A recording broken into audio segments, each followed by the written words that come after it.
10 জন লোক 10 দিনে যে কাজ করতে পারে 20 জন লোক সেই কাজের 5 গুণ কাজ কত দিনে করবে? খুব ভালো একটা অঙ্ক। তাহলে এখানে আমরা ঐকিক নিয়মে খুব তাড়াতাড়ি অঙ্কটা করতে পারবো। এখানে আমরা পুরো কাজটাকে 1 গুণ কাজ ধরি, তাহলে 5 গুণ কাজ একেবারে আমাদের বার করতে সুবিধা হবে। তাহলে লিখি 10 জন লোক 1 গুণ কাজ করে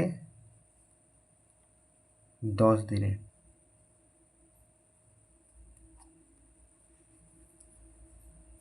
তাহলে 1 জন লোক 1 গুণ কাজ করে, বাড়বে তাহলে দিনটা, জনসংখ্যা কমে গেলে দিন সংখ্যা বেড়ে যায়।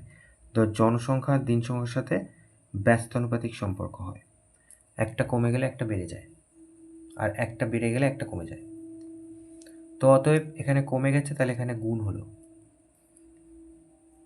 তাহলে এবার বলেছে আমার 20 জন, তাহলে 20 জন লোক 1 গুণ কাজ করে।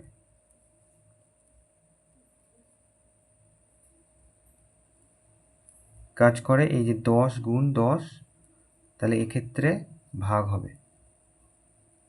তাহলে এখানে বেড়ে গেছে, তাহলে কমে যাবে, কমে গেলে ভাগ হবে।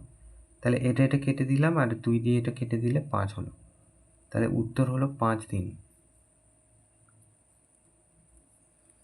এখানে আমার বলেছিল যে 5 গুণ কাজ করবে কত দিনে। তাহলে অতএব 20 জন লোক, তাহলে 1 গুণ কাজ করতে 5 দিন লাগে, তাহলে 5 গুণ কাজ করতে কত দিন লাগবে? 5 গুণ করবো, 5 গুণ কাজ করে, তাহলে 5 গুণ 5 এত দিন দিনে, তার মানে 5 5 25 দিনে। তাহলে এটা আমার উত্তর হয়ে গেল।